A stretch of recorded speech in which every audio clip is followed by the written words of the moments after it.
Hello everyone, I hope that you are doing well. This is me Sayyid Shujatullah. Welcome to Iqra IAS current affair channel को subscribe करिए और hit the bell icon so that जब भी मैं video upload करूंगा आपको notification मिल जाएगा। आज का हमारा टॉपिक है very important and it is related to human development index.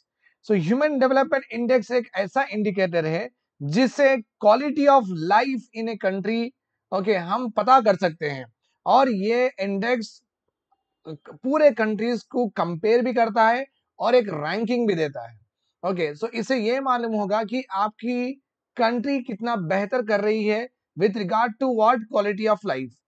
इसके बारे में भी हम पढ़ेंगे what is quality of life. Apart from that आज के टॉपिक में the agenda of lecture will be to discuss about HDI, उसका थोड़ा कॉन्सेप्चुअल डेवलपमेंट आपको मैं दूंगा।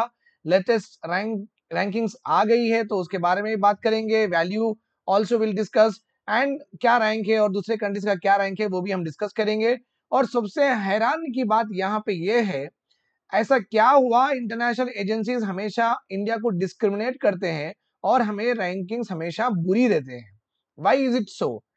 वो क्यों वेस्टर्न वर्ल्ड को इतना इंपॉर्टेंस देते हैं और उनके डेटा को उतना रिड्यूस नहीं करते हैं, उनकी रैंकिंग क्यों उतना मैनिपुलेट नहीं करते हैं, बट इंडिया का डेटा को बहुत मैनिपुलेट करते हैं? Why UNDP is biased to India than with the western world? Why does it happens? और आपको पता भी होगा recently United Nation General Assembly के सेशंस में हमने आउटराइटली रशिया को सपोर्ट किया है। Obviously that is not going out well with what, वो कैसे भी अच्छा नहीं दिखेगा यूएस को एंड नाटो कंट्रीज को। सो वो हमारे पीछे ही पड़ गए हैं। You might be aware of this fact. Leicester में वहां पे कम्युनल रेयॉट्स हुए हैं, यूएस में रेसिज्म ऑस्ट्रेलिया में हो रहा है, यूएस में भी प्रॉब्लम्स हो रहा है इंडियंस को। So this is all actually starting up. You can understand that क्योंकि हम उनके साथ नहीं जा रहे हैं वेस्टर्न वर्ल्ड के साथ, हम हमारे क्लोज फ्रेंड रशिया के साथ रह रहे हैं। सो ये पूरे देखते हुए, और आपको तो पता ही है यूनाइटेड नेशन से जो भी निकल के आईएसओ जो भी इंटरनेशनल ऑर्गेनाइजेशंस हो, वो डब्ल्यूटीओ रहो या Brayton would conference ISO, WHO रहो, वर्ल्ड बैंक रहो, आईएमएफ रहो, अनकैड रहो, ये पूरों पे ऊपर ऑब्वियसली यूएस का बहुत ज्यादा होल्ड है, उनका इन्फ्लुएंस बहुत ज्यादा चलता है। तो आप समझ भी सकते हैं कि क्यों इस तरह की डिस्क्रिपेंसीज हो रही है इंडिया के साथ। हम इसके टेक्निकलिटीज भी देखेंगे, चैलेंजेस क्या है इंडिया के सामने, किस तरीके से ये इंडेक्स को बेहतर बनाए और what is a way forward that we are going to discuss today. अभी सबसे इंपॉर्टेंट बात है, एक पर्सन को पता होना चाहिए एज एस्पिरेंट की इकोनॉमिक ग्रोथ और इकोनॉमिक डेवलपमेंट में क्या डिफरेंस है। This is very very important. देखिए, इकोनॉमिक ग्रोथ बहुत सिंपल है।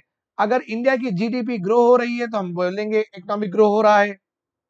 इंडिया का आउटपुट ग्रो हो रहा है तो हम बोल देंगे कि इंडिया का आउटपुट ग्रो हो रहा है, राइट। सो बेसिकली अगर कोई कंट्री की इकोनॉमी साइज, अगर जीडीपी ग्रो होता है इन टर्म्स ऑफ वैल्यू और आउटपुट ग्रो होता है इन टर्म्स ऑफ वैल्यू, तो हम ऐसा बोलेंगे कि इकोनॉमी बढ़ रही है, बड़ी हो रही है।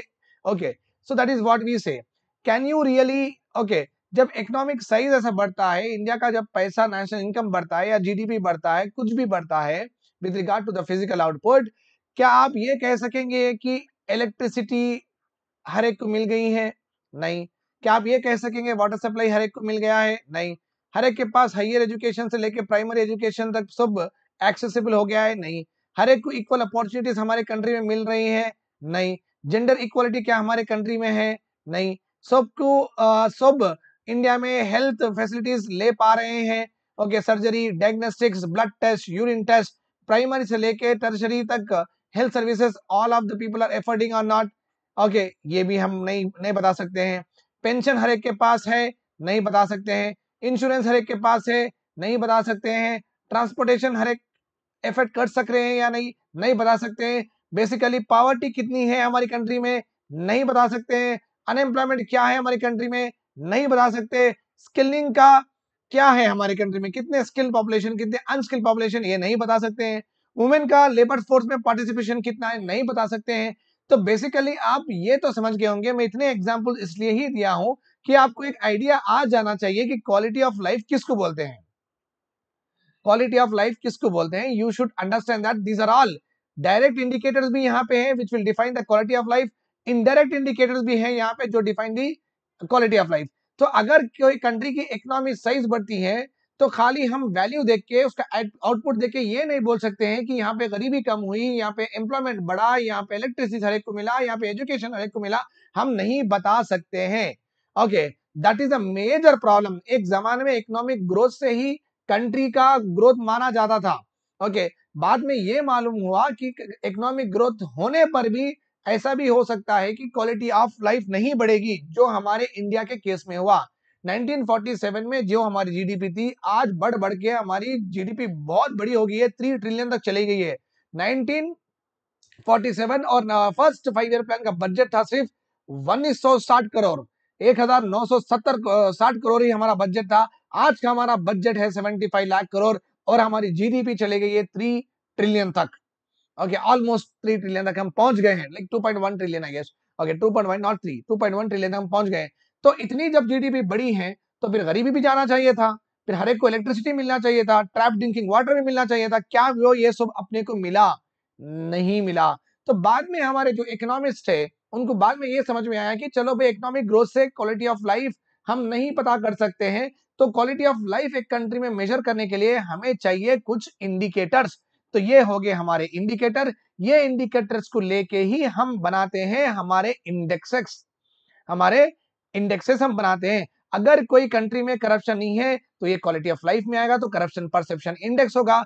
अगर कोई कंट्री में जेंडर इक्वालिटी है तो ये भी एक इंडिकेटर में आएगा, जेंडर इनइक्वालिटी इंडेक्स हो गया। और एक कंट्री में लोग किस तरीके से डेवलप हो रहे हैं मल्टी डायमेंशनली पॉवर्टी इंडेक्स में, इससे पता चलेगा कि लोगों की लाइफस्टाइल, लोगों का रहन सहन कैसा है।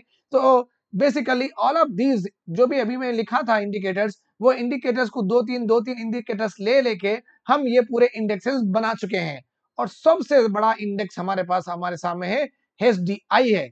1990 में पहली बार ये इंडेक्स रिलीज किया गया था। ओके, ये इंडेक्स आ गया एचडीआर रिपोर्ट के, human development report which is release by UNDP. UNDP एक रिपोर्ट रिलीज करती है एचडीआर। एचडीआर में से एक इंडेक्स का डिस्कशन होता है एचडीआई। एचडीआर में और भी इंडेक्सेस होते हैं, gender inequality index, gender development index, okay, inequality adjusted human development index and multidimensional poverty index and HDI. So United Nations Development Programme की जो भी एचडीआर रिपोर्ट है, उसमें एक इंडेक्स नहीं है, उसमें 5 इंडेक्स है। बट सबसे इंपॉर्टेंट इंडेक्स है एचडीआई, बिकॉज ये पूरी कंट्री को कवर करता है, पूरे लोगों को कवर करता है, राइट। सो 1990 में पहली बार ह्यूमन डेवलपमेंट इंडेक्स आया था। और बेसिकली आप देखते हैं 140 कंट्रीज कभी कभी रैंक होते हैं, आउट ऑफ 140 कंट्रीज, कभी कभी 150 कंट्रीज। इस तरीके से क्यों होता है? बेसिकली ऑल दिस इंडेक्सेस, ये पूरे इंडेक्सेस कंट्री वाइज जब वो डेटा सबमिट करते हैं, गवर्नमेंट, कंट्री के गवर्नमेंट वाले जो भी डेटा सबमिट करते हैं, उनके डेटा के आधार के ऊपर ही ये इंडेक्स बनाया जाता है। हमारे पास according to UN United Nations 193 members है कंट्रीज, बट हर एक कंट्रीज गवर्नमेंट यूएनडीपी को डेटा नहीं भेज रहे हैं। ओके, इसलिए हमें कम दिखाई देते हैं कभी कभी, ये पूरे कंट्रीज नहीं दिखाई देते हैं, हमेशा कम ही दिखाई देते हैं, right. So I guess this is, you understood. The makers of this particular index is Mahbubul Haq from Pakistan and also Amartya Sen from Indian origin. Okay, तो ये दोनों ने मिलके ये इंडेक्स बनाया था। ओके, डॉगलस नॉर्थ और एक भी पर्सन थे बहुत इंपॉर्टेंट, उन्होंने भी इनका साथ दिया था। 5-6 लोग हैं, आप वो कमेंट सेक्शन में बताइए जो ह्यूमन डेवलपमेंट इंडेक्स को डेवलप करने में इन दो ग्रेट इकोनॉमिक्स की मदद की है, राइट। सो अभी हम क्या पढ़ने वाले हैं कि ये जो इंडेक्स ये दर्शाता है पूरी दुनिया में, देखो भाई ये कंट्री किस तरीके से बहुत बेहतरीन डेवलप हो रही है। बेसिकली यहाँ पे ये बोला गया है कि ये कंट्री बहुत अच्छे से डेवलप हो रही है और इसमें तब्दीली आ रही है, ये डेवलपमेंट की ओर जा रही है, डेवलप कंट्री बनने के लिए वो रास्ते पे चल रही है। तो मसल पावर रो इनके ऊपर whatever the practices that we follow, ये पूरे कंट्रीज वो सीखेंगे। तो यहाँ पे आप देखते हैं कि हमारा इन्फ्लुएंस भी बढ़ेगा, बट यूएनडीपी वो नहीं चाह रही है। Okay, right. So HDI basically has 3 components my dear students. एक तो है लाइफ एक्सपेक्टेंसी। लाइफ एक्सपेक्टेंसी का मतलब है हमारे इंडिया में कोई एक बच्चा आज पैदा हुआ, ये कितने साल जिएगा, प्रोवाइडेड हमारे पास कितने हॉस्पिटल्स है, कैसी कैसी टेक्नोलॉजी से हम क्यूर कर रहे हैं, कितने डायग्नोस्टिक सेंटर्स है, etcetera, so and so fourth. ये पूरा कैलकुलेट करने के बाद में यूएनडीपी वाले ह्यूमन डेवलपमेंट इंडेक्स में ये कहते हैं कि आपके एग्जिस्टिंग हेल्थ इंफ्रास्ट्रक्चर को मद्देनजर रखते हुए इंडिया के एक इंसान जब ये पैदा होता है इतने साल जिएगा, ये that is called as what, life expectancy. उसके बाद में एजुकेशन भी एक पैरामीटर है। और लास्ट है हमारा इनकम एक पैरामीटर है। सो बेसिकली एसडीआई में 3 पैरामीटर है, आप इस तरीके से याद रखिए। लाई मींस झूठ, लाई मींस झूठ, इस तरीके से याद रखिए। एल मींस लाइफ एक्सपेक्टेंसी, आई मींस इनकम, ई मींस एजुकेशन। और हमेशा याद रखिए income gross national income means, gross national income का मतलब है ओके जीएनपी, जीएनपी याद रखिए आप। ओके मींस हमारे इंडियंस इंडिया में रहो या इंडिया के बाहर रहो कितना कमा रहे हैं, तो उस हिसाब से ही हम यहाँ पे निकालते हैं इनकम, पर कैपिटा इनकम उस हिसाब से देखा जाता है। जीडीपी से पर कैपिटा इनकम इसमें नहीं देखा जाता है, जीएनपी से यहाँ पे पर कैपिटा इनकम देखा जाता है, राइट। द फाइनल स्कोर जब आ जाता है तीनों इंडिकेटर्स का, ये ज्योमेट्रिक मीन से कैलकुलेट करके 0 to 1 एक स्केल है, इसमें हम देंगे वो रैंकिंग देंगे। 1 बोले तो आप बहुत बेहतर, सबसे बेहतर करें, आप परफेक्ट कंट्री है, और ये 3 इंडिकेटर्स में भी आपको कोई हरा नहीं सका, आप बेस्ट है। ओके 0 बोल तो वर्स्ट है, और ये 3 डेसिमल्स में देते हैं क्योंकि एक कंट्री को 2-4 कंट्री को सेम वैल्यूज आ रही थी, तो 0.001 0.002 इस तरीके से होता है, 0.63 0.425 इस तरीके से होता है। Basically 0 to 1 with 3 decimals in point. तो स्केल क्या हुई, 0 to 1 हुई। ओके और रैंकिंग तो आपको पता है, रिलीज कौन करते हैं आपको तो पता है, वो तो मैं आपको बोल दिया हूं। अब ये आपको कॉन्सेप्ट आने के बाद में अभी प्रॉब्लम क्या है, टाइम्स ऑफ इंडिया का न्यूज़पेपर का एडिटोरियल है।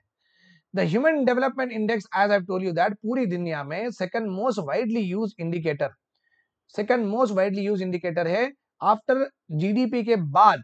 अगर कोई इंडेक्स यूज करते हैं to measure the countries progress, वो ह्यूमन डेवलपमेंट इंडेक्स है। इंडिया की रैंकिंग है 132 with respect to what, latest ranking 2021 की रैंकिंग 2022 में आती है। Okay so remember this point, 2021 में बेसिकली 2022 अभी रिलीज हुई है, तो 2022 ही समझिए, तो रैंकिंग लेटेस्ट रैंकिंग 132 है इंडिया की। और ये कुछ ज्यादा डिक्रीज नहीं हुई है, हम बहुत दूर रैंक में है। 188 कंट्रीज को हम जब ये लोग यूएनडीपी वाले 188 कंट्रीज को जब मेजर कर रहे थे, तो हमारा 132 रैंक है, very very bad rank. 2 decade से हम सिर्फ एक रैंक नीचे होते हैं, एक रैंक ऊपर हो जाते हैं, एक रैंक नीचे, एक यही सॉरी यही चल रहा है, बट एक सब्सटेंशियल चेंज नहीं आ रहा है। 100 के अंदर हम कब आए वो हम देख रहे हैं। ओके हमारा इंडेक्स का जो स्कोर है वो भी फेल कर चुका है। 2019 में 0.645 था, अब तो 0.633 है, तो इंडेक्स में ये भी कम हुआ, तो रैंक भी कम हुआ, वैल्यू भी कम हुआ। ये क्या फेयर असेसमेंट है? क्या हम इस तरीके के असेसमेंट को बिलीव करेंगे कि यूएनडीपी कुछ मैनिपुलेट नहीं कर रही है यहाँ पे? So let us discuss about it. अभी देखिए पर कैपिटा इनकम था तो समझ में आ जाता, वर्ल्ड बैंक के पास एक स्टैंडर्ड फॉर्मेट है, वो स्टैंडर्ड फॉर्मेट में पर कैपिटा इनकम लिख देते हैं, तो वो एक प्रॉब्लम चले गया, तो वो तो स्टैंडर्ड ही होगा। बट इंडिया को प्रॉब्लम है कि जो लाइफ एक्सपेक्टेंसी से जो वैल्यूज हमारे गिराए गए हैं, ओके 3.67 ईयर्स कम कर दिए गए हैं हमारे लाइफ एक्सपेक्टेंसी से। मींस ऑन एन एवरेज, जहां तक मुझे पता है, इंडिया की एवरेज लाइफ एक्सपेक्टेंसी है 0.67.5। मींस एक इंसान जब आज पैदा होगा इंडिया में मिनिमम 67.5 ईयर्स जिएगा। तो यूएनडीपी वालों ने 67 को लेट सपोज कर दिया है, 3.67 ईयर्स कम कर दिया है। 3.67 ईयर्स का almost like it become what 40 64 आसपास बन गया है। ये कम होने की वजह से हमारा वैल्यू भी कम हो गया है और हमारी रैंकिंग भी बहुत खराब आ गई है पहले से ज्यादा। ये इस तरीके से क्यों हुआ है? इंडिया ने ये कहा है कि लाइफ एक्सपेक्टेंसी का जिस तरीके से आपने 3.67% रिडक्शन किया है, इट इज नॉट जस्टिफाई। आपके जो भी डेटा है उसमें फ्लॉ है, डब्ल्यूएचओ के जो भी डेटा है उसमें फ्लॉ है। अभी देखेंगे ये फ्लॉ है क्या। Calculating life expectancy as birth, ये तो डेफिनेशन देख लीजिए आप। The average number of years that a newborn can expect to live, that is called as what, life expectancy. Okay तो द एस्टिमेट जो भी यूज किए हैं ये यूएनडीपी वाले जो है एसडीआई में, दे हैव कट अवर, देखिए यहाँ पे था 67.70 था हमारा, तो ये कम करके 67.2 कर दिए हैं। मींस 2019 में हमारा लाइफ एक्सपेक्टेंसी था 70.9 ईयर्स, 2021 में 3.5 ईयर्स कम कर दिए हैं। और यूएन ने ये कहा है, यूनाइटेड नेशन एजेंसी यूएनडीपी ने ये कहा है, देखिए आपके कंट्री में बहुत सारे कोविड रिलेटेड लोग मर चुके हैं, इसलिए आपको हमने ये 3 साल निकाल दिए हैं आपके। मगर हमें इससे प्रॉब्लम है, 3 सीरियस फ्लॉस है यहाँ पे। फर्स्ट, ओके पहली बात तो जो बच्चा आज पैदा होगा उसके बाद में बड़ा होगा, तो कोविड जो है ना वो बच्चों को तो कुछ करा नहीं, वो तो अडल्ट को करा। Okay, covid kills only what coronavirus has killed many of the adults only, not the childrens. तो आप फिर बच्चों की लाइफ एक्सपेक्टेंसी देखना, न्यू बॉर्न बेबी की लाइफ एक्सपेक्टेंसी देख रहे हैं, जब न्यू बॉर्न बेबी की लाइफ एक्सपेक्टेंसी देख रही है तो बढ़ के ही रहेगी ऑब्वियसली। अडल्ट्स की डेथ ज्यादा हुई ना, तो न्यू बॉर्न को क्यों कंपेयर कर रहे हैं? This is the first point. In effect UN is saying that Covid फिर नेक्स्ट 20 साल में आएगा, तो ये बच्चे फिर कैसे भी 20 साल के बाद उनको इफेक्ट होगा, इसलिए हम ऑलरेडी मोर्टेलिटी कम कर दिए, लाइफ एक्सपेक्टेंसी कम कर दिए। मगर ये जवाब नहीं दे रहे UNDP need to explain why they expect this. वो यूएनडीपी वालों को ये बताना होगा क्यों ये मानते हैं कि आगे जाके 20 साल के बाद फिर से कोरोना आएगा। कहां पे लिखे हुआ है, कौन सी रिसर्च में लिखे हुआ है, ये बताइए। This is what we are asking them. Second ये क्या है, okay, United Nation agency UNDP में they have adjusted India's mortality rates for excess deaths from Covid as estimated by WHO. Okay, तो ये डब्ल्यूएचओ ने जो अपने आप से मान के, अरे इंडिया में इतने डेथ्स हुए हैं, अपने आप से मान के इन्होंने ये डेटा में हमारे लाइफ एक्सपेक्टेंसी 3 साल कम कर दिए हैं।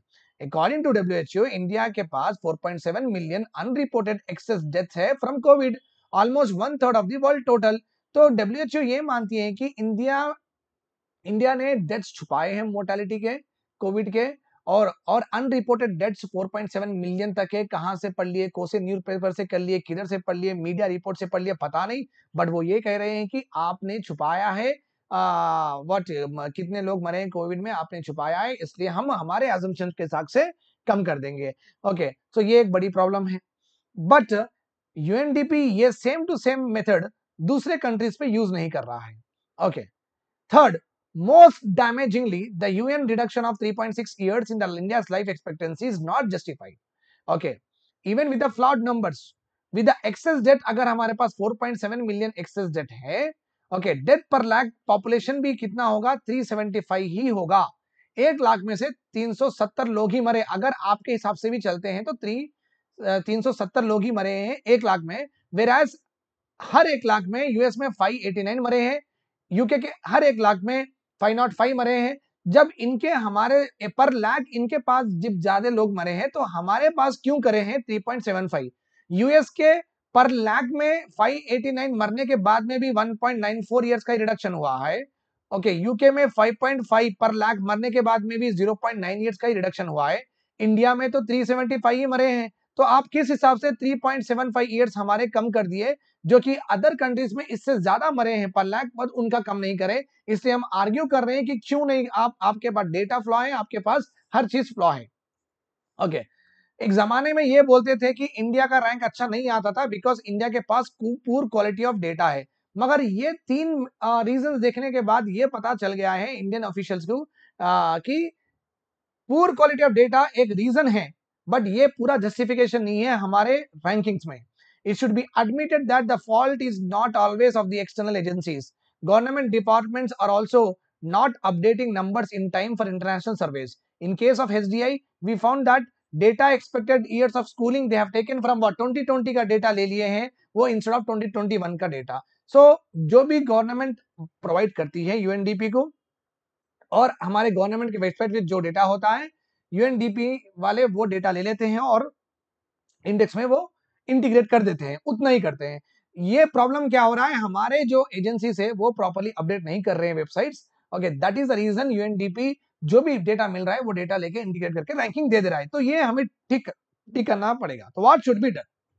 पहली बात, Indian government department need to publish the data in time. पहली बात, इन टाइम आप पब्लिश कर दो सो दैट यूएनडीपी को डेटा सही मिल जाए, ठीक है। बट बेसिकली हमारा फाइनेंशियल ईयर एंड होता है, हमारा फाइनेंशियल ईयर है अप्रैल टू मार्च, बट उनका फाइनेंशियल ईयर जनवरी से चलता है, तो उनके डेटा जल्दी आ जाते हैं, हमारे डेटा लेट आ जाता है। ये भी प्रॉब्लम है, क्योंकि हमारा साल ही नहीं हुआ तो हम डेटा क्यों देंगे, उनका साल हो गया तो वो दे देंगे, वो जनवरी टू दिसंबर उनका साल होता है, हमारा फाइनेंशियल ईयर होगा अप्रैल टू मार्च, तो we are having a problem, हम 3 महीने उनसे पीछे ही रहते हैं। बट यहाँ पे एक्सपर्ट ये कह रहे हैं कि एडवांस एस्टिमेट्स दे दीजिए उनको, तो कुछ ना कुछ रॉ डेटा मिल जाएगा। Secondly, Indian agencies should not just provide raw data, raw data provide करने की जरूरत नहीं है, हमारे पास जो डेटा है वही डेटा को जो यूएनडीपी वाले जो मेजरमेंट टूल्स यूज कर रहे हैं, जो मेथड यूज कर रहे हैं, हम भी वो कैलकुलेट कर सकते हैं, because they are mostly available. ये मेथडोलॉजीज ये पूरे क्या है, मार्स से जुपिटर से नहीं लेके आई ये मेथडोलॉजीज गूगल पे पब्लिश है। वो मेथडोलॉजीज यूज करके हम खुद भी अपना डेटा निकाल के उनको बता सकते हैं कि देखिए आप हमारे डेटा के हिसाब से नहीं करें, okay, you have done it wrong, तो उनको आंसरेबल हो जाएंगे वो जब, ठीक है। For instance, Register Journal of India should publish an official estimate for life expectancy every year. This will reduce the scope for manipulation by external agencies like that's UNDP. Okay, and we will, जब हम बात बात को publish करते हैं, update करते हैं, वो पुराना डेटा यूज ही नहीं कर सकते, तो हम बोल सकते हैं यूएनडीपी को, चलो आंसर दो, हमारा डेटा तो अपडेटेड था, फिर आप क्यों नहीं लिए updated data, like this we can say. In short, it is very important that government departments need to proactively engage international indexes और सर्वेस को अच्छा बनाने के लिए अभी हमें काम करना पड़ेगा इंटरनेशनल एजेंसीज को, किस तरीके से हम हमारा डेटा पहुंचाएं और वो डेटा प्रॉपर्ली इंटीग्रेट होके हमारा बेहतर रैंक आए। That is what we have to do. Okay, I hope that this is all clear to you and have a nice day ahead guys and take care. I'll see you tomorrow with more beautiful editorials. Please share and subscribe to all of your friends. Bye bye, have a nice day ahead.